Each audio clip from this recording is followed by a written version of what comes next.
Trading दुनिया का सबसे इजी जॉब है कि मैं कहीं भी बैठे दुनिया के किसी भी कोने में जस्ट एक लैपटॉप खोल के मैं पैसा कमा सकता हूँ। बट उससे पैसा कमाना वो सबसे ज़्यादा हार्ड है। मैं हमेशा ये लाइन बोलता हूँ। और अगर 2026 में मुझे ज़ीरो से स्टार्ट करना पड़े कि आज मेरे पास जितने सारे अकाउंट से ज़ीरो हो जाए, सारे अकाउंट वाइप आउट हो जाए और मेरे पास जो सिर्फ मेरा नॉलेज है, जो मेरे पिछले 6-7 साल का एक्सपीरियंस है, सिर्फ वो रह जाए, तो उस एक्सपीरियंस के साथ अगर मुझे 2026 में जर्नी मेरी पूरी ज़ीरो से स्टार्ट करनी पड़े तो मैं कैसे स्टार्ट करूँगा, क्या स्टेप्स फॉलो करूँगा और कैसे मैं मेरे सारे रैंडम लॉसेस कट कर दूंगा और मेरी प्रॉफिटेबिलिटी की तरफ जो मैंने पिछली गलतियाँ की थी ना करके कैसे फटाफट और फास्ट वे में आगे बढ़ पाऊंगा, इस पूरे वीडियो में बताऊंगा। एक एक करके सारे स्टेप्स बताऊंगा, कुछ भी स्किप मत करना, वीडियो मिस मत करना। एंड तक देखोगे तो क्लियरिटी से समझ आएगा कि चीज़ें क्या थी। अगर वीडियो स्किप कर दी तो चीज़ें मिस हो सकती है और क्लियरली ये भी समझ आ जाएगा कि 2026 की आपकी जर्नी क्या होनी चाहिए अगर आपको प्रॉफिटेबल ट्रेडर बनना हो और आप क्या क्या गलतियां कर रहे हो वो भी आपकी क्लियर हो जाएगी। अब कुछ एक मेजर प्रॉब्लम्स के बारे में बात करते हैं जो आप रिटेल ट्रेडर्स बार बार फॉलो कर रहे हो और बार बार अकाउंट लॉस कर रहे हो। आप लोग करते हो ओवर ट्रेडिंग। आप लोग भरोसा कर लेते हो किसी रैंडम इंडिकेटर पे कि भाई ईएमए क्रॉस ओवर होगा तो मैं भगवान बन जाऊंगा पैसा कमा के, ये बॉलिंजर बैंड पे ऐसा हो जाएगा, इस आरएसआई डाइवर्जन पे ऐसा हो जाएगा। आपके पास रिस्क मैनेजमेंट नाम की ना कोई चीज़ नहीं है। हर हफ्ते आपको नई स्ट्रैटेजी चाहिए। अगर एक स्ट्रैटेजी से काम नहीं हुआ तो आप हर हफ्ते नई स्ट्रैटेजी बदलते हो। इंस्टाग्राम रील देख के स्ट्रैटेजी चेंज करते हो, यूट्यूब वीडियो देख के स्ट्रैटेजी चेंज करते हो और ये रैंडमनेस आपकी सालों से चली आ रही है। आपके पास बेसिक नॉलेज ही क्लियर नहीं है। एसएमसी करता हूँ, आईसीटी करता हूँ। दोस्त, एसएमसी एक कॉन्सेप्ट है, आईसीटी एक ट्रेडर है। आईसीटी की अलग जर्नी है, कॉन्सेप्ट की अलग जर्नी है, ट्रेडिशनल टेक्निकल एनालिसिस अलग जर्नी है। सब कुछ कंबाइन करके लास्ट में प्राइस एक्शन पे ही आ जाता है चीज़ें। बट आपको बेसिक्स क्लियर नहीं करना है, आपको फैंसी वर्ड सीखना है। मैंने आईसीटी की ये वाला मॉडल सीख लिया, मैंने एसएमसी का ये कॉन्सेप्ट सीख लिया। भाई सब at the end of the day price action ही है। समझो ये चीज़। बेसिक्स क्लियर करोगे, जब आपका बेस क्लियर होगा, किसी भी मकान को बनाने के लिए, बिल्डिंग को बनाने के लिए अगर बेसमेंट स्ट्रांग होगा तो बिल्डिंग टिकेगी। अगर बेसमेंट में ही तुम गड़बड़ी कर दोगे तो बिल्डिंग तुम्हारी धराशायी हो जाएगी दोस्त, क्रैश हो जाएगी। और ये तुम्हारा रियल लाइफ में अभी हो रहा है। तो ये सब छोड़ो और एक्चुअल ट्रेडिंग पे फोकस करो। गैम्बलिंग सब कुछ साइड में, एक्चुअल ट्रेडिंग पे फोकस करो। अगर तुमको फाइनेंशियल फ्रीडम चाहिए, अगर जो ड्रीम्स देखे हैं, जो अचीव करने हैं वो अगर करना है तो फिर प्रॉपर लर्निंग पे ध्यान दो। अब मैं इसमें बताऊंगा कि 2026 में अगर मैं ज़ीरो से स्टार्ट करूंगा तो कौन कौन से स्टेप्स फॉलो करूंगा और आपको भी शायद ये बहुत ज़्यादा हेल्प करने वाला है। सबसे पहला स्टेप, मैं रियल फाउंडेशंस पे काम करूंगा। मैं कैंडल के पीछे की साइकोलॉजी समझूंगा। कैंडल का ओपन, हाई, लो, क्लोज क्या था, उसके पीछे क्या रीजन हो सकता है, उसके पीछे की साइकोलॉजी क्या होगी। अगर सेलर्स एंटर कर रहे तो क्या सोच के कर रहे होंगे, अगर बायर्स उस कैंडल पर एंटर कर रहे तो क्या सोच के कर रहे होंगे। ये सारी चीज़ें सीखूंगा, ना कि ये कि भाई ये इंगल्फिंग कैंडल है, ये डोजी कैंडल है, ये हरामी कैंडल है, ये वैसी कैंडल है। कैंडल के नाम सीख के मेरा कुछ नहीं होने वाला है। कैंडल के पीछे की साइकोलॉजी सीख के मेरा काम होगा। तो सबसे पहली चीज़ हम लोग जो रीड करते हैं वो होता है कैंडल स्टिक। ठीक है, हमको ये कैंडल स्टिक को रीड करना सीखना है। जैसे अगर ये यहाँ पे एक बहुत बड़ी एक ब्लैक रिजेक्शन कैंडल बनी है या इसको आप जो भी बोलते हो, ठीक है, जो कैंडल का आपका नाम हो, तो मैं क्या सोचूंगा कि इस कैंडल की साइकोलॉजी क्या थी कि ये कैंडल यहाँ ओपन हुई, कैंडल ने हाई लगाया, कैंडल ने लो लगाया और कैंडल यहाँ क्लोज हुई। तो इससे क्लियरली मुझे विजिबल होता है इतनी अच्छी बाइंग मोमेंटम में भी सेलर्स यहाँ पे कंट्रोल में थे, बायर्स को पुश नहीं करने दिया, प्राइस को लोग नीचे आए, देन थोड़ा बहुत profit booking and then price यहाँ पे क्लोज हुआ। This is the psychology. आप लोग एक नाम दे दोगे खाली कि भाई ये डोजी कैंडल है, ऊपर वीक, नीचे वीक, बीच में बॉडी, डोजी कैंडल, काम खत्म। ऐसे नहीं होता है दोस्त, ऐसे ट्रेडिंग नहीं होती है। आपको पीछे का साइकोलॉजी समझोगे तो आपको ज़्यादा हेल्प करेगा, ज़्यादा बेनिफिट देगा। सिर्फ नाम देते रहोगे तो कुछ भी नहीं होगा। यहाँ मुझे क्लियरली पता था सेलर्स पावर में है, जो भी अगर बायर जाएंगे तो पुल बैक में होंगे सिर्फ, और उसके बाद सेलिंग आएगी and we captured this move as well. क्यों? क्योंकि मेरा बेसिक फाउंडेशन क्लियर था। आप लोग फोकस करते हो बेसिक्स से। हम दूसरे टॉपिक पे आते हैं, बेसिक्स के ही, कि इंडिकेटर। देखो गाइस, इंडिकेटर यूज़ करना गलत नहीं है, मैं खुद यूज़ करता हूँ, but as a tool use करता हूँ। मैं इंडिकेटर को कब यूज़ करता हूँ कि कहीं मेरी हेल्प हो सके। एग्जाम्पल के रूप में मैं सेशंस इंडिकेटर जैसे यूज़ करता हूँ। ठीक है, ये मार्केट सेशन मैंने इंडिकेटर लगाया, मैं अगर 15 मिनट्स पे जाऊँगा आपको इंडिकेटर दिख भी जाएगा कि हाँ, तो पर मैं इंडिकेटर पर रिलाय नहीं करता हूँ। आप क्या करते हो, ईएमए क्रॉस ओवर लगाते हो, क्रॉस ओवर होते ही ट्रेड ले लेते हो। अरे दोस्त, रिलाय मत करो। ईएमए का काम, आप आधे से ज़्यादा लोगों को ईएमए का मतलब ही नहीं पता है। आप लोगों में से ईएमए जो एक्सपोनेंशियल मूविंग एवरेज है, उसका काम होता है पिछले, आप जो भी मूविंग एवरेज सिलेक्ट करते हो, आप अगर 100 सिलेक्ट करोगे तो पिछले 100 कैंडल्स का एवरेज प्राइस निकालना। ठीक है, उसका एवरेज प्राइस निकालना लास्ट 100 कैंडल का। अगर 100 EMA आप यूज़ कर रहे हो, अगर आप 21 EMA यूज़ कर रहे हो, उसका काम होता है पिछले 21 कैंडल्स का। कैंडल्स जो हम कैंडल, एक कैंडल यूज़ कर रहे हैं, अगर वो 1 मिनट की है तो 1 मिनट पे शो करेगा। 5 मिनट की कैंडल है तो 5 मिनट्स की पिछली 21 कैंडल को शो करेगा। अगर 1 आवर की कैंडल है तो 1 आवर की 21 कैंडल्स को कैच करेगा और उनका एवरेज प्राइस निकालेगा। अगर फर्स्ट कैंडल का प्राइस 100 है और सेकंड कैंडल का प्राइस 200 है तो इन बिटवीन का एवरेज तुमको देगा कि 150। तो 150 के आसपास वो तुम्हारा EMA ऐसे चल रहा होगा वहाँ पे। तो उसका मतलब ये नहीं है भाई कि तुमको वहाँ पे घुस जाना है। EMA को एज अ टूल यूज़ करो, वो टूल है इंडिकेटर को, नॉट EMA, इंडिकेटर को। अगर आप RSI भी यूज़ करते हो, अगर आप कोई और इंडिकेटर भी यूज़ करते हो तो उसको एज अ टूल यूज़ करो। जैसे कई लोग फिबोनाची पे ट्रेड करते हैं, फिबोनाची के जो लेवल्स है उसको आप एज अ टूल यूज़ करो ना। ये कोई सेंस नहीं है कि भाई 0.7 पे आया तो मैं बाय कर लूँगा, 0.8 पे आया तो मैं सेल कर दूंगा। नहीं, ये सब नहीं होता है। उसको टूल यूज़ करो, उसमें मुझे क्लियरली दिखता है कि भाई ये मेरा प्रीमियम जोन है, ये मेरा बेस्ट जोन है सेलिंग करने का। मैं इस जोन के अंदर से कोई सेलिंग POI ढूंढूंगा, पॉइंट ऑफ इंटरेस्ट ढूंढूंगा, प्राइस ऑफ इंटरेस्ट ढूंढूंगा, जहाँ से मुझे अच्छे से अच्छा रिस्क रिवॉर्ड मिल सके, मैं ट्रेड कर लूँगा। ये एक सेंस बनता है। सिर्फ यहाँ पे 0.7 है उसको सेल कर देना डजंट मेक सेंस, वो लॉजिकल नहीं है। चलो 2 बार प्रॉफिट आ भी जाएगा, मना नहीं कर रहा हूँ, बट उस पर आप रिलाई करके लॉस कर देते हो, फिर खुद को ही गुस्सा करते हो कि भाई ऑप्टिमल ट्रेड एंट्री मैंने सीखी हुई है। दोस्त फेमस और अच्छे अच्छे फैंसी नाम हमें भी पता है, बट उसको लॉजिकली यूज़ करो, प्रैक्टिकली यूज़ करो, प्राइस एक्शन पे जो प्रॉपर बेस्ड हो उसको यूज़ करो। सिर्फ किसी ने 4 लाइन खींच दी उस पर ट्रेड ले लेना मेरे लिए सेंस नहीं बनता। अगर आपके लिए काम कर रहा बहुत अच्छी बात है, हालांकि नहीं कर रहा होगा तभी आप लोग ये वीडियो देख रहे हो। उसके बाद ये चलो हो गए इंडिकेटर, और इसके बाद ठीक है, ये तो बेसिक है, आपको वो चीज़ करना है। उसके अलावा सेशन समझो, लिक्विडिटी समझो। अब लिक्विडिटी आपने चलो इंटरनेट से सीख लिया है लिक्विडिटी, और ये स्विंग बनी हुई है, ये स्विंग है, ऐसा कुछ बन गया, प्राइस एक्शन बन गया, प्राइस एक्शन बन गया। अभी ये अगर 5 मिनट्स का जोन है तो भाई हर जगह लिक्विडिटी जो होगी, आपने सीख लिया, यहाँ लिक्विडिटी पड़ी है, पेंडिंग ऑर्डर्स मतलब लिक्विडिटी हर इंसान ने सीख लिया है। बट हाई टाइम फ्रेम की लिक्विडिटी ज़्यादा इम्पैक्टफुल होती है, लोअर टाइम फ्रेम की लिक्विडिटी कम इम्पैक्टफुल होती है, और डेली और वीकली लिक्विडिटी बहुत ज़्यादा से भी ज़्यादा इम्पैक्टफुल होती है। वहाँ पे सबसे ज़्यादा वॉलेटिलिटी होती है। आप लोग क्या करते हो, जैसे ही ब्रेकआउट होता है, भाई ब्रेकआउट हो गया, लिक्विडिटी ले ली, चलो बाय या सेल कर दो। ये रेंज का ब्रेकआउट हुआ, आपने बाय किया यहाँ पे या सेल किया, जो भी था, प्राइस आया, आपको लिक्विडेट किया और चला गया। क्यों होता है ऐसा? इसीलिए क्योंकि आपने प्रॉपर बेसिक्स क्लियर नहीं किया, आपने स्ट्रक्चर मैपिंग क्लियर नहीं किया। आपको लिक्विडिटी पता है कि भाई ये बाय साइड लिक्विडिटी है, ये सेल साइड लिक्विडिटी, बट उसको यूज़ करना आपने नहीं सीखा अच्छे से कि कब मेरे को एक्चुअल में बाय साइड लिक्विडिटी यूज़ करनी है, कब मेरे को actually sell side liquidity use करनी है। आप आज भी ट्रेंड पे फंसे हुए हो कि भाई अप ट्रेंड और डाउन ट्रेंड, बट आपको बायस पे शिफ्ट होना पड़ेगा कि डेली कंट्रोल में कौन है, सेलर्स है या बायर्स है। बायस आपके बहुत सारे काम ईजी कर देता है। तो ये कुछ फंडामेंट्स है, सिर्फ फंडामेंट्स, बेसिक्स, और ऑब्वियसली न्यूज़ कि भाई न्यूज़ का आइडिया हमें होना चाहिए कि भाई ये न्यूज़ इतने बजे है, वो न्यूज़ कितने बजे है, ये हाई इम्पैक्ट न्यूज़ है, ये मीडियम इम्पैक्ट न्यूज़ है, ये लो इम्पैक्ट न्यूज़ है, इस न्यूज़ को गोल्ड में आना है, इस न्यूज़ को USD में आना है, इस न्यूज़ को CAD में आना है, इस न्यूज़ को AUD में आना है, या जो भी किसी भी करेंसी की न्यूज़ हो, यूरो में आना है, GBP में आना है। आपको एटलीस्ट उसका पता होना चाहिए और क्लियर होना चाहिए कि भाई CPI है तो क्या इम्पैक्ट करता है, CPI से डॉलर पे क्या इम्पैक्ट आएगा, PPI न्यूज़ से डॉलर पे क्या इम्पैक्ट आएगा, अगर फेड रेट कट करती है तो उसका क्या इम्पैक्ट होगा। हालांकि हर चीज़ आपको चार्ट पे दिख जाएगी पहले से, बट एक न्यूज़ का पता होना चाहिए कि भाई अगर CPI डेटा बढ़ रहा है तो USD पे क्या इम्पैक्ट होगा, हर एक चीज़। तो ये सारे फंडामेंट्स मैं सबसे पहले क्लियर करूंगा।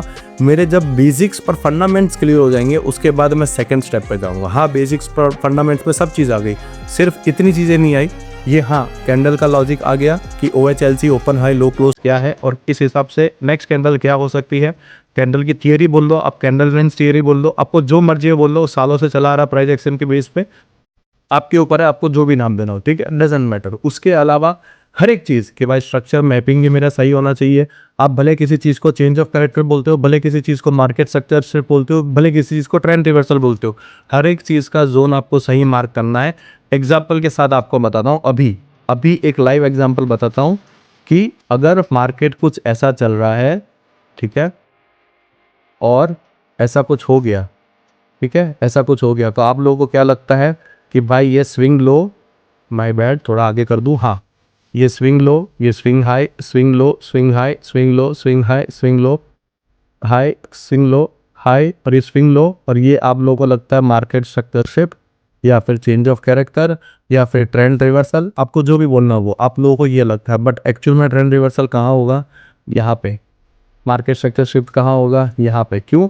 क्योंकि दोस्त मार्केट ने एक स्विंग बनाया हुआ है, ये स्विंग लो है, ये स्विंग हाई है, ये इंटरनल स्ट्रक्चर है, इसके अंदर मार्केट कुछ भी करे डजंट मैटर। जब तक बिगर स्ट्रक्चर में चेंज नहीं होगा तो lower structure doesn't make sense. तो समझो, तो ये हर स्ट्रक्चर का, हर टाइम फ्रेम का अलग अलग चीज़ है, तो आपको ये सारे फाउंडेशंस भी क्लियर करने पड़ेंगे। क्यों? क्योंकि आपकी मार्किंग पे ही सारा गेम है। आप जो मार्क करते हो चार्ट पे, हम उसी पे भरोसा करते हैं ऑब्वियसली। देखो, अगर मैंने यहाँ पे अगर ये रेक्टेंगल मार्क कर दिया कि ये मेरा ब्रेकर ब्लॉक है, एग्जाम्पल, ये मेरा ब्रेकर ब्लॉक है, इसके अबाव मैं बाय करूंगा और चुपचाप वेट करूंगा, ये मेरा टारगेट होगा। तो ये जो हमने प्लानिंग किया वो किस लिए किया? क्योंकि हमने चार्ट पे कुछ मार्क किया हुआ है, मेरे मार्किंग्स क्लियर है, मैंने जो सोचा है वो क्लियर है। मैंने रैंडम ड्रॉ नहीं किया है कि भाई ये रेजिस्टेंस है, एक लाइन खींच लो यहाँ पे, ये सपोर्ट है, एक लाइन खींच लो यहाँ पे और उस पर बाय कर लेंगे, उस पर सेल कर देंगे। नहीं, हमने ये रैंडमनेस नहीं किया, हमने फाउंडेशंस क्लियर किए।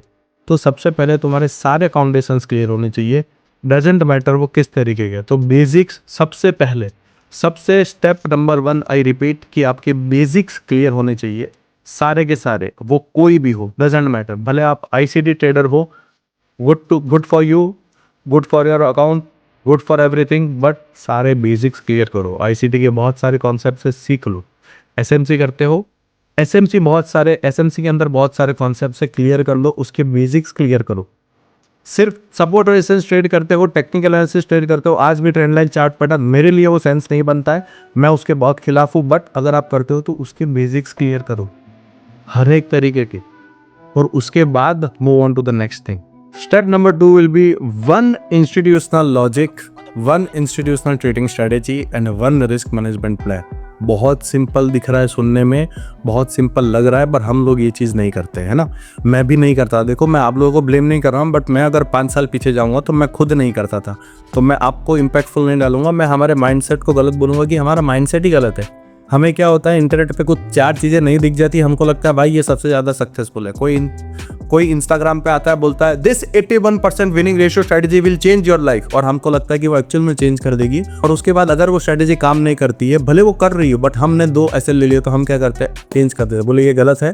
फिर हम किसी और पे जंप करते हैं, किसी और यूट्यूबर के पास जाते हैं, किसी और इंस्टाग्राम क्रिएटर के पास जाते हैं, किसी और ट्रेडर के पास जाते हैं कि भाई मुझे कुछ सिखा। फिर आपको वो कुछ सिखाता है, फॉर अ वाइल 2-4 दिन आपके लिए वो काम करती है, फिर जैसे ही ऐसे लाता है आप बोलते हो नहीं यार ये भी काम का नहीं है, किसी और पे आप जंप कर जाते हो। पर दोस्त कैसा होता है पता है, रिस्क मैनेजमेंट प्लान होगा ना तो खराब से खराब स्ट्रेटेजी भी वर्क करने लग जाएगी अपने आप।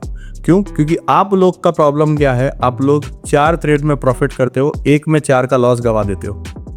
बट हम एज अ एक्सपीरियंस ट्रेडर क्या करते हैं, 5 ट्रेड में लॉस करते हैं, बट एक ट्रेड में लॉस भी रिकवर हो जाता है और प्रॉफिट भी आ जाता है। तो ये वाला माइंडसेट, हमें लॉस चलता है, मुझे पर्सनली लॉस चलता है, I am very happy with the losses. क्यों? क्योंकि स्मॉल लॉसेस होता है। मुझे ऑलरेडी पता है ट्रेड में घुसने के पहले कि भाई $10,000 का अकाउंट है, $100 मेरा रिस्क है, लॉस होगा तो 100 ही जा रहा है। हाँ, आपका क्या है, नहीं, $10,000 का अकाउंट है, ले 10 लॉट मारे, 10 पिप्स कैप्चर करूंगा भाई, $1,000 का प्रॉफिट हो जाएगा, मैं सो जाऊंगा। एक मारा 20 पिप्स नीचे, $2,000 अकाउंट 2% 20% डाउन हो गया और तुम टेंशन में, सदमे में हो भी। तो ये गलती हमें नहीं करनी। हमारे पास एक रिस्क मैनेजमेंट का प्रॉपर प्लान होना चाहिए, रिस्क पर ट्रेड हमारा डिसाइडेड होना चाहिए, और उसके पहले हमारी एक स्ट्रेटेजी फिक्स होनी चाहिए। एटलीस्ट एक स्ट्रेटेजी को 1 महीना दो भाई, 1 महीना दो, उसी रिस्क मैनेजमेंट को, प्लान को फॉलो करके 1 महीना दो। आपके 2 दिन या 3 दिन के रिजल्ट से मार्केट में पता नहीं चलेगा कि आप जो प्लान कर रहे हो वो सही है या गलत है। स्ट्रेटेजी पे आपको स्टिक रहना पड़ेगा, आपको उस पर ट्रस्ट दिखाना पड़ेगा। भाई सेटअप ने बोला बाय करने का तो करने का। तो मैं पर्सनली अगर 2026 से स्टार्ट करता, इतनी मेरी नॉलेज से, तो मेरे पास एक जो स्ट्रेटेजी अभी है जिससे मैंने पहले भी प्रॉफिटेबल बना था और अभी भी मैं उसी से स्टार्ट करता, तो स्ट्रेटेजी का लिंक नीचे डिस्क्रिप्शन में दे रहा हूँ, चेक कर सकते हो, strategy.financeazar.com। ओपन करके भी बता देता हूँ कि उसके अंदर ऐसा तो क्या है कि मैं उस पर रिलाई करता। जैसे ही मैं वेबसाइट ओपन करूँगा, डायरेक्टली आपको ये वेबसाइट पेज शो हो जाएगा, जहाँ पे एक NY स्नाइपर शॉट नाम की स्ट्रेटेजी है, जो पर्सनली मैंने नाम दिया हुआ ऑब्वियसली, और उसके साथ एक रिस्क मैनेजमेंट है। ठीक है, क्यों? रिस्क मैनेजमेंट का वीडियो बहुत ज़्यादा इम्पैक्टफुल है, उसी से मैं अकाउंट मेरा ब्लो होने से या फिर ओवर लेवरेज करने से या ओवर पोजीशन करने से मैं बंद कर पाऊंगा। ऑब्वियसली मेरे को रिस्क मैनेजमेंट एक चाहिए, उसके साथ साथ मेरे को एक स्ट्रेटेजी चाहिए। अब ये जो स्ट्रेटेजी है वो प्योरली इंस्टीट्यूशनल लॉजिक और मैनिपुलेशन पे बेस्ड है। पूरे दिन में एक ही ट्रेड बनता है, पूरे दिन में एक ही ट्रेड बनता है, तो अब मैं चाह के भी ओवर ट्रेडिंग तो कर ही नहीं सकता हूँ। और एक ही ट्रेड लूँगा तो मेरा माइंड कितना काम होगा। और एवरेज रिस्क टू रिवॉर्ड 1:6, 1:7 बहुत डिसेंट है कि मैं एक ट्रेड में मेरे 6 से 7 लॉसेस कवर करता हूँ। तो ये मेरे काम की चीज़ है। तो अगर आप लोग को भी रजिस्टर करना हो या फिर चेकआउट करना हो तो यहाँ पे क्लिक करके उस पर रजिस्ट्रेशन कर लेना। अभी ऑलरेडी ऑब्वियसली 50% ऑफ का ऑफर चल रहा है। और उसके साथ साथ अगर ये वीडियो देख के आप जा रहे हो तो आपको और ज़्यादा हेल्प होगी। जैसे एनरोल नाउ पे क्लिक करोगे, ये पेज ओपन होगा। यहाँ ओपन होते ही यहाँ पे एक और कूपन कोड दे रहा हूँ, यहाँ पे डालना ट्रेडिंग 2026। जैसे ही आप डालोगे आपको और एक्स्ट्रा 1000 ऑफ मिल जाएगा। तो इसके अंदर 1 स्ट्रेटेजी जिसमें 1 trade a day, risk management का वीडियो और ये स्ट्रेटेजी के रिजल्ट्स है जहाँ पे बहुत फास्ट और क्विक स्नाइपर एंट्रीज मिलती है। तो आपको बहुत ज़्यादा इससे हेल्प हो जाएगी। अब आते हैं स्टेप 3 पे कि 2 टाइप ऑफ ट्रेडर होते हैं। सबसे पहली चीज़ कि या तो उसके पास बहुत पैसा है या बिल्कुल पैसा नहीं। देखो सबका सिनेरियो सेम नहीं। जैसे मैं अगर जर्नी मेरी स्टार्ट कर रहा हूँ, मैंने बोला मेरा सारा पैसा चला जाए, मेरे अकाउंट ब्लो हो जाए, मैं क्या करूँगा, तो मैं 5 बता रहा हूँ। अब ट्रेडर 2 तरीके के, जैसे आप में से कई लोगों के पास ऑलरेडी पैसा होगा कि भाई मेरे पास at least decent amount of money है कि मैं ट्रेडिंग कर सकता हूँ, या फिर फैमिली का सपोर्ट है, एटलीस्ट मैं 1-2 साल सर्वाइव कर सकता हूँ, मेरे कोई जॉब वॉब का या प्रेशर वेशर नहीं है। और आप में से कुछ लोग ऐसे हैं जिनके पास कोई फैमिली प्रेशर है बहुत सारा, आपको खुद से अर्न करना है। आप एक जो जॉब से अर्न करते हो आप उसमें से थोड़ा अमाउंट ही ट्रेडिंग में डाल के सीख सकते हो। और अलग अलग सिनेरियो, कुछ स्टूडेंट्स होंगे जो साइड हमारे पॉकेट मनी से बचा के ट्रेडिंग सीख रहे हैं। तो हर सिनेरियो के लिए अलग अलग ऑब्वियसली केस जाएंगे। तो इसीलिए मैंने ये टॉपिक रखा है कि 2 टाइप ऑफ ट्रेडर होंगे, कि एक तो विथ मनी और एक विदाउट मनी। तो मैं जैसे विदाउट मनी वाला कॉन्सेप्ट है ना, मैं बोल रहा हूँ मेरा सब कुछ चला जाएगा तो कैसे स्टार्ट करूँगा। तो मैं दोनों सिनेरियो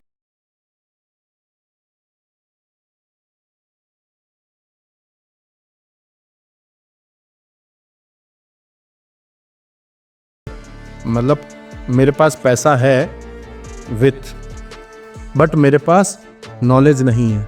और दूसरा एक विदाउट मनी है और उसके पास लेट्स से उसके पास भी नॉलेज नहीं है। ठीक है, कैसा भी हो, विथ और विदाउट मनी। मैं दोनों को सजेशन क्या दूंगा पता है? चुपचाप एक फंडेड अकाउंट खरीदो। क्यों? क्योंकि एक $20, $30, $40 तो हर कोई मैनेज कर सकता है। If you are coming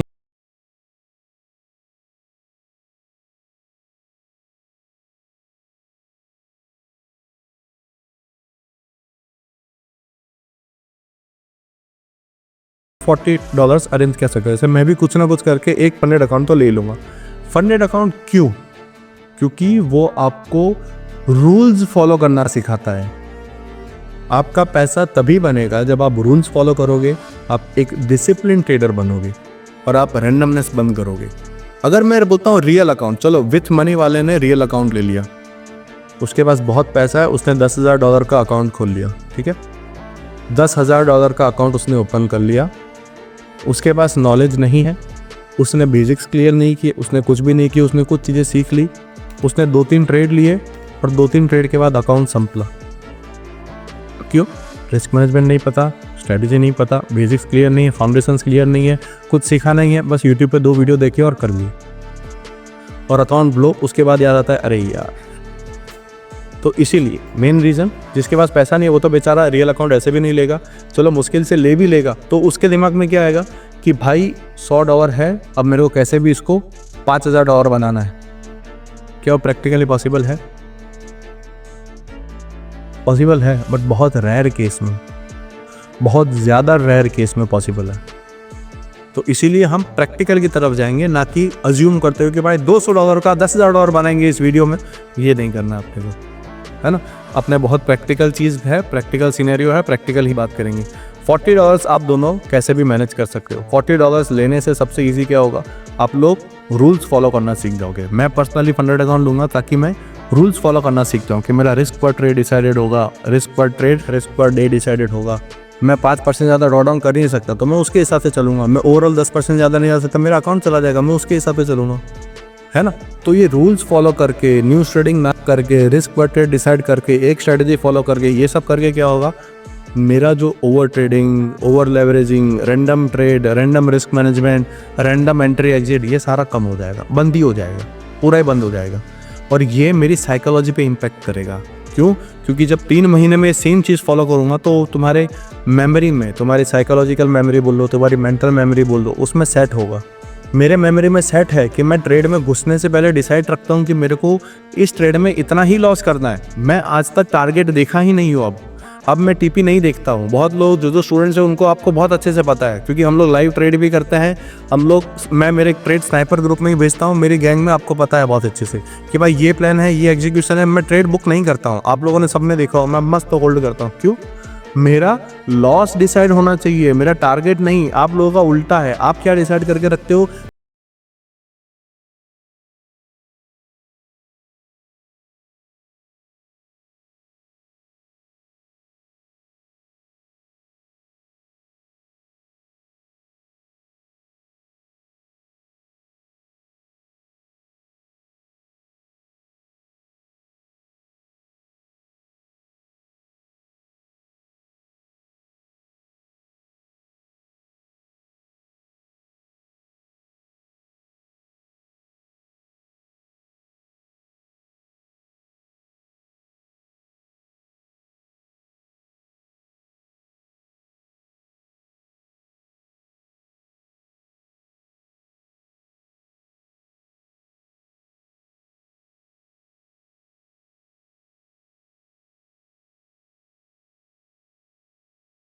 capital है, रोज तुमको वो एक एक अंडा दे रहा है चुपचाप शांति से, बट तुमको क्या चाहिए? नहीं, आज ही मेरे को 1000 का 10,000 करना है।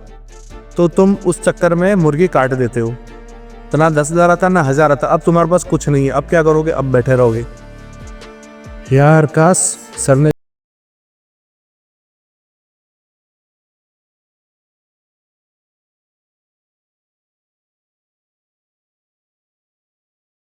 मैं आपको फंडेड अकाउंट सजेस्ट करूंगा। क्यों?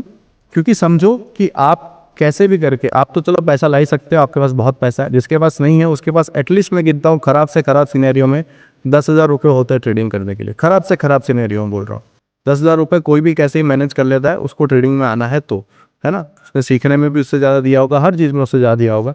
10,000 में एटलीस्ट मैं बोलूँ कि आप 3 फंडेड अकाउंट ले सकते हो, और वो एटलीस्ट आप $15,000, मतलब 5,000 का एक, तो टोटल $15,000 के तुम अकाउंट ले सकते हो, है ना।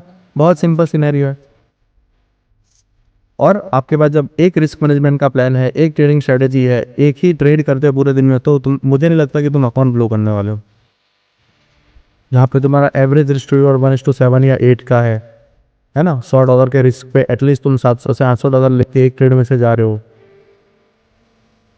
रिस्क मैनेजमेंट फिक्स है कि मेरा एक ट्रेड में 100 का ही लॉस होने वाला है, सब कुछ शॉर्ट है ना, तो फिर कैसे प्रॉब्लम आ सकता है।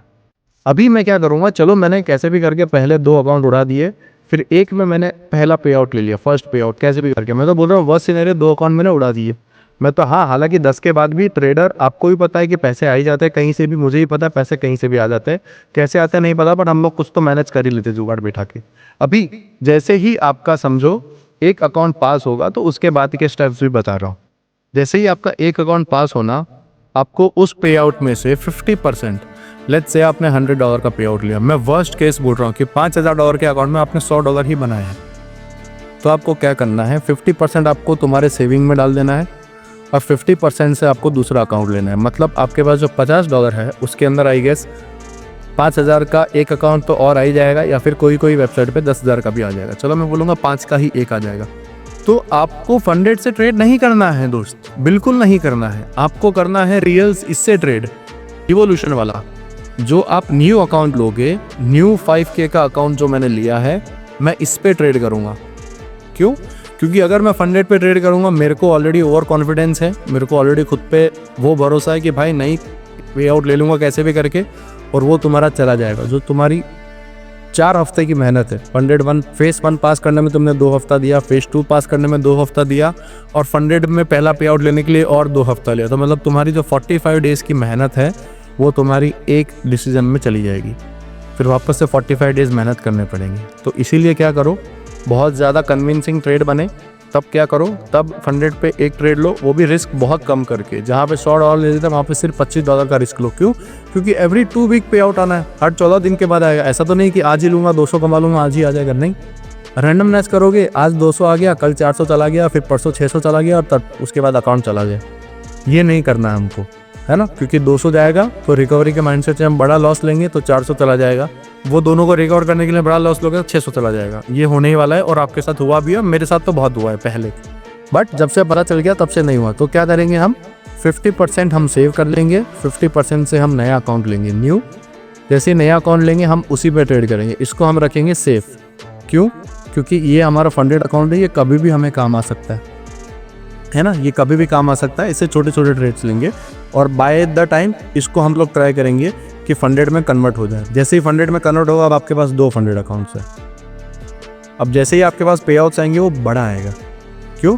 क्योंकि आप 2 अकाउंट से ले रहे हो। लेट्स से दोनों अकाउंट मिला के आपके पास $200 का पे आउट आया, तो सेम चीज़ आप रिपीट करोगे कि भाई ये फंडेड सेफ रहेंगे और आप 50% से एक और नया अकाउंट लोगे $100 में, आपको जो $10,000 का अकाउंट मिलेगा। और अनटिल देन आपके अकाउंट ये वाले स्केल होंगे, है ना। 10% पे अकाउंट डबल हो जाना है, जो भी होता है फंडेड अकाउंट सुबह सब।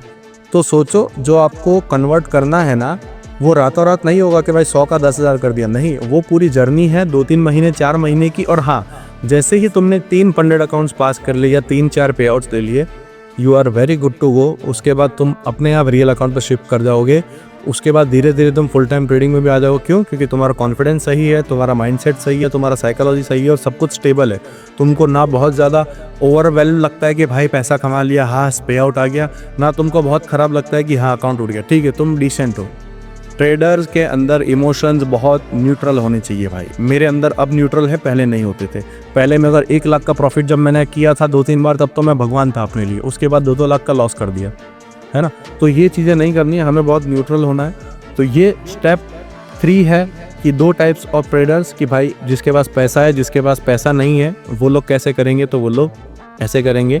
तो ये हो गया step 3 and moving on to the next step. Step 4 रहेगा साइकोलॉजी। क्योंकि चलो अब हमने बेसिक्स क्लियर कर लिए, हम एक स्ट्रेटजी पे भी आ गए, हमने स्ट्रेटजी को सक्सेसफुल पास भी कर लिया, हमने एक फंडेड अकाउंट भी ले लिया सीखने के बाद। सॉरी, पास क्या कर लिया, सीख लिया। सीखने के बाद फंडेड अकाउंट ले लिया। फंडेड अकाउंट से हम लोग किए जा रहे काम, उसका आउटकम धीरे धीरे आ रहा है। बाय द जर्नी हमें क्या इंप्रूव करना है, हमारा साइकोलॉजी। जहाँ पे हमें ओवर ट्रेडिंग करने से ऑलरेडी स्ट्रेटजी ने रोक दिया है, बट हमें ट्राई करना है कि हम लोग रैंडमली नहीं करते। एक करेंसी पेयर में सेटअप करता है, मैं उसी में स्टिक रहा हूँ। ऐसा नहीं कि 10 करेंसी पेयर है, मैं 10 में ट्रेड कर रहा हूँ, तो वो ओवर ट्रेडिंग हो जाएगी, है ना। लूप होल आपके दिमाग में आ गया होगा कि भाई तुम तो सिर्फ एक की बात कर रहे हो, मैं तो 4 लूँगा। नहीं, अगर गोल्ड में ट्रेड करते हो सिर्फ गोल्ड करेंगे हम। क्यों? उससे तुम्हारा साइकोलॉजी डेवलप होगा। हमें लगता नहीं है, हमें फील नहीं होगा, बट वो ऑटोमेटिकली डेवलप होगा। अगर मैं 20 चार्ट देखूंगा, कि अगर समझो कि ये सिर्फ गोल्ड का चार्ट है, मुझे मेरी सिनेरियोस पता है कि ये गोल्ड ने हायर हाई, मतलब एक ऑल टाइम हाई बनाया हुआ है, वहाँ से पुल बैक लिया है, अब मार्केट थोड़ा सस्टेन कर रहा है इसी स्विंग के बीच में, तो ये मेरे माइंड में सेट है। अगर मैं इसी जगह पे ये सब रिमूव करता हूँ, मैं रैंडमली USD CHF भी ढूंढ रहा हूँ पूरे दिन, अरे कुछ मिल जाए, उसके बाद NZD USD भी देख रहा हूँ, अरे कुछ मिल जाए, GBP USD देख रहा हूँ, कुछ मिल जाए, USD CAD देख रहा हूँ, कुछ मिल जाए। अब मैं तुमको आगे पूछता हूँ कि USD CAD में क्या प्लान है तुम्हारा, तो तुम क्या करोगे? तुम एक बार के लिए हिल जाओगे। मैं USD CAD की तुमसे बातें करने लगूंगा, भाई इसने क्या जोन तोड़ा है, और तुम ब्लैंक हो। क्यों? क्योंकि तुम्हारी वॉच लिस्ट में है, तुम उसको देखे जा रहे हो, पर तुमको एक्चुअल में पता नहीं कि वहाँ पे क्या चल रहा है। बट अगर मैं गोल्ड का पूछूंगा कि भाई गोल्ड में क्या चल रहा है, तुम अभी तुरंत बता दोगे कि मार्केट एक रेंज में है, एक हायर हाई बना हुआ है, एक स्विंग हाई बना हुआ है, एक स्विंग लो बना हुआ है, मार्केट उसी के बीच में है, उसमें एक हेल्दी पुल बैक मिल चुका है, बट अभी उसके अलावा कुछ हो नहीं रहा है। तो ये आपके माइंड में सेट है ऑलरेडी। क्यों? क्योंकि वो आप ऑलरेडी देख रहे हो, सबसे ज़्यादा देख रहे हो, और उसको बार बार देख रहे हो, और एक ही चीज़ देख रहे हो, तो वो आपके माइंड में सेट है। आपका साइकोलॉजी क्लियर है कि आपके प्लान्स क्लियर है कि भाई ये जो प्रीवियस स्विंग हाई बना है, उसके ऊपर जो लिक्विडिटी है ना, बहुत इंपॉर्टेंट लिक्विडिटी है, वो जब एक बार स्वीप हो जाएगी, उसके बाद कुछ एक कंसोलिडेशन मिल जाए, कुछ थोड़ा सा ऐसा मिल जाए जहाँ पे मार्केट साइडवेज है, या फिर और रिटेलर्स को ट्रैप किया जा रहा है, इन्वाइट किया जा रहा है बायर्स के रूप में, वहाँ से डंप हो सकता है। ये मेरा प्लान क्लियर है, ये मेरा साइकोलॉजी क्लियर है ना। ये मेरा हर एक चीज़ क्लियर है। बट ये सेम मैं अगर बोलता हूँ अभी बता मेरे को NZD JPY में क्या चल रहा है, तो तुमको नहीं पता चलेगा। तुम क्या करते हो, NZD JPY खोल लेते हो, सेटअप बना ट्रेड ले लेते हो, लॉस हुआ तो लॉस ले लेते हो। बट गोल्ड में तुम्हें सेटअप के साथ पता होगा कि हाँ यार ये सेटअप और ये मेरा जो प्लान है वो, और जो मार्केट बोल रहा है वो हर एक चीज़ मैच कर रही है, तुम्हारा कॉन्फिडेंस थोड़ा सा बढ़ जाए, थोड़ा सा बढ़ेगा। ओवर कॉन्फिडेंस नहीं आएगा, वो थोड़ा सा बढ़ेगा। क्यों? क्योंकि you know the plan, you know what's going on in the market. तो ये चीज़ें बहुत ज़्यादा इम्पैक्ट करती है। तो हमें हमारी साइकोलॉजी को डेवलप करना है, ठीक है, हमें उसको ख़राब नहीं करना है, क्योंकि साइकोलॉजी क्या होगा, तुम्हारे प्लान पे और ट्रस्ट लाने पे हेल्प करेगी। जो तुम प्लान कर रहे हो उस पर और ज़्यादा ट्रस्ट आएगा। रिस्क मैनेजमेंट तो ऑलरेडी आपने समझ ही लिया है क्या नहीं है। और ऑब्वियसली मैंने जो बोला हुआ है कि random strategy, random currency pairs, उन पे जंप नहीं करना है, हमें स्टेबल रहना है। तो भी तुम्हारे इमोशंस कंट्रोल में आएंगे, तभी तुम्हारा ओवर ट्रेडिंग बंद होगा, तभी तुम्हारा ओवर पोजीशन साइज कम होगा। तब रिस्क मैनेजमेंट हम फॉलो करेंगे तो हम रैंडम लॉट साइज देना बंद कर देंगे, है ना। लॉट साइज हमारा क्लियर होगा, और मेरा भी लॉट साइज बहुत ज़्यादा क्लियर होगा अगर मैं फिक्स रिस्क मैनेजमेंट प्लान को फॉलो करूँगा तो। और मैंने लॉट साइज कैलकुलेट करना बताई है और मुझे भी पर्सनली पता ही है, तो मैं उसी पाथ पे जाऊँगा। तो इसके नेक्स्ट स्टेप का मतलब ये था इस पूरे स्टेप का, कि भाई मैं मेरे साइकोलॉजी पे वर्क करूँगा कि किस तरीके से सोचना है, किस तरीके से इमोशनली अवेलेबल तो क्या होना है, इमोशनली स्टेबल होना है। मार्केट में कैसे मुझे बहुत ज़्यादा ओवर एक्साइटेड नहीं होना है, डरना नहीं है ऑब्वियसली, कि भाई ट्रेड लेने से पहले हाथ काँप रहे हैं, सोच रहा हूँ लूँ नहीं लूँ, लूँ नहीं लूँ।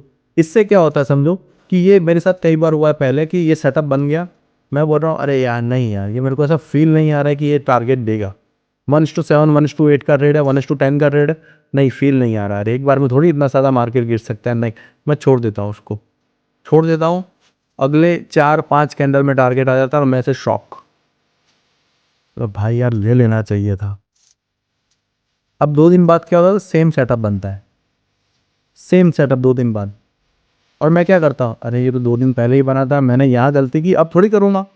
अब मैं पोजीशन ली, बट मैं ओवर एक्साइटेड था। क्यों? अरे मुझे पता है, वो वाला कॉन्फिडेंस था, अरे मैंने ये देखा हुआ है। अब मैं क्या करता हूँ, जहाँ मेरा 1% रिस्क होना होता है वहाँ मैं 3% ले लेगा हूँ। क्यों? मन में आ जाता है भाई ये तो गिरने ही वाला है, पिछली बार 1:10 आया था, इस बार एक काम करता हूँ, 1 लॉट की जगह 3 लॉट ले लेता हूँ। तो क्या है, 200 की जगह $600 लॉस होगा, पर टारगेट भी कितना बड़ा आएगा, मैं ले लेता हूँ 600 का लॉस हो जाता है। कॉन्फिडेंस ना हो। बट अगर सेम चीज़ मैंने की होती कि पहले दिन भी 1% रिस्क लेके ट्रेड ले लिया, दूसरे दिन भी 1% रिस्क लेके ट्रेड ले लिया, तो मेरा क्या होता, आज मैं 9% प्लस में होता 1:10 के हिसाब से, है ना। एक ऐसे जाता है, एक टिप आता 9% प्लस। पर ये क्यों नहीं हुआ, क्योंकि मैंने सेटअप पे ट्रस्ट नहीं किया, मैंने अपना दिमाग लगाया नया कि भाई नहीं यार ऐसे नहीं यार, नहीं यार, अरे सेटअप बनाए ले लो। ज़्यादा से ज़्यादा क्या हुआ, एसएल, जो तुम्हारा डिसाइडेड है कि भाई $10,000 के अकाउंट पे $100 का एसएल जाना है, ठीक है, प्री डिसाइडेड है, तो अपने प्लान पे स्टिक रहना है। इससे क्या होगा, तुम्हारा इमोशनल स्टेबल आ जाएगा माइंड, तुम्हें बहुत ज़्यादा थिंकिंग नहीं करनी है, तुम्हें बहुत ज़्यादा सोचना नहीं। सेटअप ने बोला लेने का तो लेने का। स्टेप 5 जो है वो बहुत ज़्यादा इंपॉर्टेंट है, क्योंकि कई लोग सिर्फ बैक टेस्टिंग पे रिलाई करते हैं कि भाई मैंने ये स्ट्रेटेजी सीख ली, जैसे मैंने आपको ये स्ट्रेटेजी बताई, आप लोग ये सीख लोगे, आप उसको बैक टेस्ट करोगे, और बैक टेस्ट करने के बाद आप उस पर पूरा रिलाई करोगे कि भाई ये स्ट्रेटेजी ने पिछले 3 महीने में बहुत अच्छे रिजल्ट दिए, तो आगे भी बहुत अच्छे देगी। बट मार्केट सेम नहीं होता है, भले मेरी स्ट्रेटेजी मैंने आपको एक दे दी, भले आपने कोई और सीख ली, भले आप जो ऑलरेडी सीख रहे हो उस पर फोकस कर रहे हो, भले आप कोई भी स्ट्रेटेजी हो, चलो मैं XYZ नाम नहीं लेता हूँ, बट आप उस पर डिपेंडेंट हो, आपने उसका बैक टेस्ट कर लिया, आपने अभी तक लाइव मार्केट में टेस्ट नहीं किया है, आपने लाइव मार्केट में बिल्कुल टेस्ट नहीं किया है, और आप जाते ही ओवर एग्रेसिव या कुछ भी हो जाता है और उसी दिन आप मार्केट पलट जाता है, आपको टारगेट वारगेट नहीं देता, तो प्रॉब्लम आ जाती है। तो बैक टेस्ट के साथ साथ क्या करो, फॉरवर्ड टेस्ट करो। फॉरवर्ड टेस्ट मतलब लाइव मार्केट में क्या करो, सिंपल, अगर सेटअप बन रहा है, समझो मेरा यहाँ सेटअप बना, तो सिर्फ टूल लगा के छोड़ दो कि ये स्टॉप लॉस है, ये टारगेट है, टूल लगा के छोड़ दो बस, कि टूल लगाया छोड़ दिया। अब हम कब देखेंगे, अब डायरेक्टली जब टारगेट आ जाएगा तब देखेंगे कि हाँ। तो ये लाइव मार्केट में जैसे जैसे आप रोज़ स्ट्रेटेजी ट्रायल करोगे तो आपको और ज़्यादा कॉन्फिडेंस बिल्ड होगा। तो जब तक आप लाइव मार्केट में टेस्ट करोगे तब तक मैं बोलूँगा कि थोड़ा सा रिस्क, अगर 1% लेते हो तो उसकी जगह जैसे ही स्टार्ट करो सीखने के बाद 0.5 से करो। अब एक दूसरा टॉपिक आता है, चलो तो फॉरवर्ड टेस्टिंग बहुत ज़्यादा ज़रूरी मैंने बता दिया। अब दूसरा टॉपिक आता है कि भाई नया है इंसान तो रियल में ट्रेड करे कि डेमो में करे, इंसान को पहले डेमो में करना चाहिए। बट मैं आपको मेरा पर्सपेक्टिव और मेरा पर्सनल व्यू बताता हूँ कि मैं कभी भी डेमो में सजेशन नहीं दूंगा। द प्रॉब्लम इज़ कि डेमो आपके इमोशंस को हिट नहीं करता है। अगर डेमो अकाउंट, मैंने समझो आज $1,00,000 का डेमो अकाउंट बनाया, आपको दे दिया, मैंने जैसे ही आपको $1,00,000 का डेमो अकाउंट दिया, आपने उस पर $10,00,000 बना दिए, आपने 10x कर दिया, क्या आपको पैसा मिला? नहीं मिला। चलो आपने अगले 2 दिन में अकाउंट ब्लॉक कर दिया, कुछ हुआ? नहीं हुआ। बट अगर वही $1000 का अकाउंट मैं आपको देता हूँ, रियल अकाउंट, आपका अकाउंट, और आपका उसमें $100 का भी लॉस हो जाएगा ना, तो आपके इमोशंस ऊपर नीचे हो जाएंगे, अंदर से डर लगने लगेगा, साइकोलॉजी पूरी हिल जाएगी, सेटअप पे डाउट आने लगेगा, हर एक चीज़ होगी। क्यों? रियल पैसा था। तो रियल और डेमो में वो डिफरेंस है। मैं कभी सजेस्ट नहीं करता कि डेमो में करो, रियल में ही करो, भले छोटे से करो भाई। अगर आपकी $10,000 की कैपेसिटी है, छोड़ दो, आप $1000 से करो। उसकी भी नहीं है, $100 से करो, 0.01 लॉट से करो। 100 पिप्स का भी ऐसे लोगे तो भी $10 ही जाएगा 0.01 लॉट से, है ना? उससे करो, चलेगा। बट डेमो में मत जाओ, मेरा पर्सनल सजेशन ये है। और स्टिल आप बोलते हो कि नहीं मेरे को स्ट्रेटेजी टेस्ट करने के लिए डेमो में जाना है, तो क्या करो कि अगर आपकी कैपेसिटी रियल या फंडेड अकाउंट की $10,000 की है, तो डेमो $1 मिलियन का नहीं होना चाहिए, डेमो भी $10,000 का ही होना चाहिए। समझे? अगर आपको डेमो में टेस्ट करना है, कि आपको सिर्फ ये नहीं करना है कि भाई टूल लगा के छोड़ दिया, नहीं, आपको टेस्ट भी करना है। तो अगर आपका फंडेड अकाउंट या आपका रियल अकाउंट अगर $1000 का है, आपकी कैपेसिटी $1000 की है, तो आपका डेमो अकाउंट भी $1000 का होना चाहिए। क्यों? आपकी लॉट साइज क्लियर होगी, आपकी पोजीशन साइजिंग क्लियर होगी, आपका रिस्क मैनेजमेंट क्लियर होगा, आपका रिस्क पर ट्रेड आपको पता होगा, आपका कॉन्फिडेंस उसी हिसाब से चलेगा जिस हिसाब से आपको ट्रेड करना है। आपकी कैपेसिटी $1000 की है, $1 मिलियन का डेमो अकाउंट बना लिया, ट्रेड लिए जा रहे हो, 10-10 लॉट मारे जा रहे हो, नहीं, ये बिल्कुल भी नहीं होना चाहिए। ये सबसे बड़ी मिस्टेक होगी।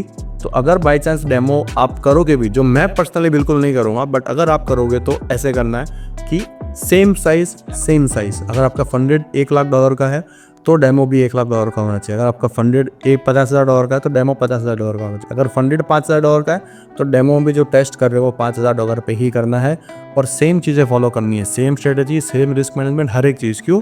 1 महीने में आपको सारा रिजल्ट आपके आंखों के सामने आ जाएगा। अब कई लोग ये भी सोच रहे होंगे कि सर आपने जो सेटअप बताया है, जो स्ट्रेटेजी बताई है, क्या वो काम करती भी है कि नहीं, हम क्यों भरोसा कर ले इस चीज़ पे?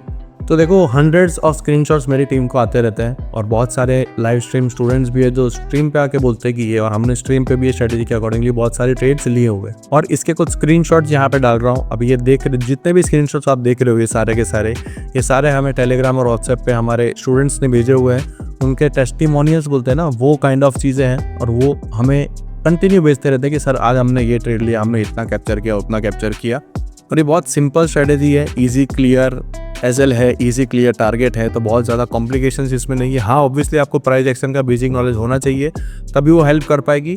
तो चेक करना हो तो आपको कोड ऑलरेडी दे दिया है कि ट्रेडिंग 2026, तो आपको और एक्स्ट्रा 1000 ऑफ मिल जाएगा इसके अंदर। एक क्विक रिकैप कर लेते हैं कि अगर मुझे 2026 में ट्रेडिंग 0 से स्टार्ट करना हो तो मैं कैसे करूंगा। तो सबसे पहले मैं मेरे बेसिक्स क्लियर करूंगा कि क्या बेसिक्स है, ना कि रैंडम मैं नाम सीखूंगा कि ये पैटर्न, ये कैंडलस्टिक, नहीं, मैं मेरे बेसिक क्लियर करूंगा। ओपन हाई लो क्लोज कैसे होता है, उसके पीछे की साइकोलॉजी क्या होती है, किस तरीके से न्यूज़ मार्केट में इंपैक्ट करती है, कैसे बेसिक स्ट्रक्चर मैपिंग किया जाता है, और सारी की सारी ये सब चीज़ें। स्टेप 2 होगा कि मैं रैंडम स्ट्रेटेजीज पे जंप नहीं करूंगा कि आज की स्ट्रेटेजी, कल ये स्ट्रेटेजी, परसों ये स्ट्रेटेजी, नहीं, मैं एक स्ट्रेटेजी पे प्लानिंग करूंगा, एक स्ट्रेटेजी पे स्टिक रहूंगा, at least for a month, at least for a whole funded account, ताकि मेरे को एटलीस्ट उसके रिजल्ट्स मिल सके, और मैं उसी पे स्टिक करूंगा। हाँ, अगर 1 महीने बाद भी काम नहीं करेगी तब मैं मोमेंटम चेंज करूंगा, तब मैं मेरा प्लानिंग चेंज करूंगा। ऑब्वियसली चेंज करना चाहिए टाइम टू टाइम, बट अगर मेरी वर्क कर रही है और हर एक चीज़ चल रही है तो मैं क्यों रैंडमनेस करूँ। छोटे मोटे एसएल हो रहे हैं, कोई दिक्कत नहीं है, मैं एक्सेप्ट करूंगा, बट उसी स्ट्रेटेजी पे स्टिक करूंगा।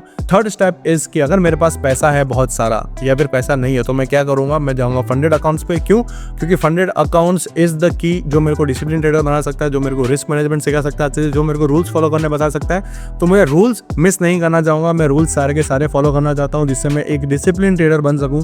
तो भले आपके पास पैसा हो या ना हो, डिसिप्लिन ट्रेडर बनने के लिए फंडेड अकाउंट पे आप स्टिक कर सकते हो।